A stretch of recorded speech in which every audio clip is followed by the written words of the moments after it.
Mae 1 o bob 4 o bobl yn y Deyrnas Unedig yn dioddef o clefyd y gwair, ymateb alergaidd i alergenau gan gynnwys paill.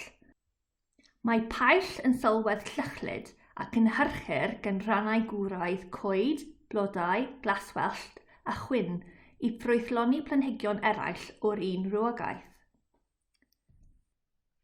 Mewn unigolion sy'n dioddef o clefyd y gwair, mae'r paill yn cael ei gamgymryd am fygyddiad gan y corff.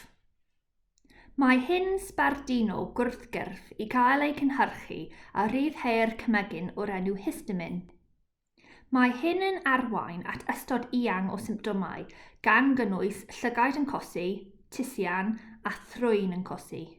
Mae clefyd y gwair yn arbennig o beryglus i'r bobl hynny sy'n dioddef o asmer alergaidd, gyda chyfrif paill uchel yn gysylltiedig â mwy o dderbyniadau i'r ysbyty. Nid yn unig y mae gan paill obligiadau meddygol i iechyd, ond mae'n effeithio ar ein economi, wrth i weithwyr orfod cymryd diwrnodau salwch oherwydd ei symptomau. Mae llawer o triniaethau ar gyfer clefyd y gwair, gan gynnwys tabledu, chwistrell trwyn a differion llygaid. Mae'r rhan fwyaf yn cynnwys gwrthhistaminau, sydd naill ai'n rhwystro histamin rhag gweithio neu rhwystro'r corff rhag ei rhyddhau.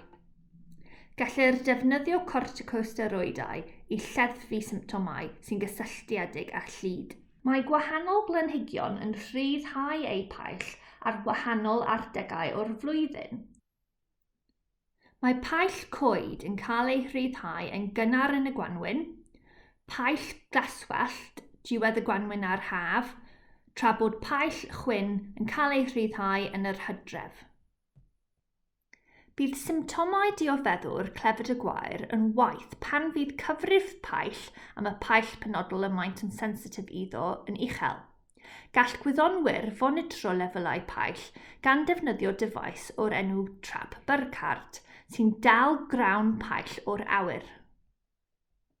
Yna, eira samplau paill i labordy lle defnyddir microsgopau i gyfrif grawn paill unigol o wahanol rywogaethau. Defnyddir y dator hwn i gynhyrchu Rhagolygon paill cenedlaethol a chylendrau paill. Mae Rhagolygon paill yn rhoi rhybud i dioddefwyr clefyd y gwair sy'n gallu cymryd camau taliol fel cymryd tabledu clefyd y gwair, newid dillad wrth dychwelyd adre, osgoi sychu dillad y tu allan a defnyddio pyryddion aer i hidlo grynnau paill. Mae gwyddonwyr ym Mhrifysgol Aberystwyth ynghyd ag eraill fel rhan o'r brosiect o'r enw Polygen yn gweithio i wella Rhagolygon paill. Byddant hefyd yn ymchwilio i gysylltiadau rhwng mathau penodol o baith a'r dyddiau hynny yr effeithir fwyaf ar dioddefwyr ag alergeth planhigion a phobl ag asthma.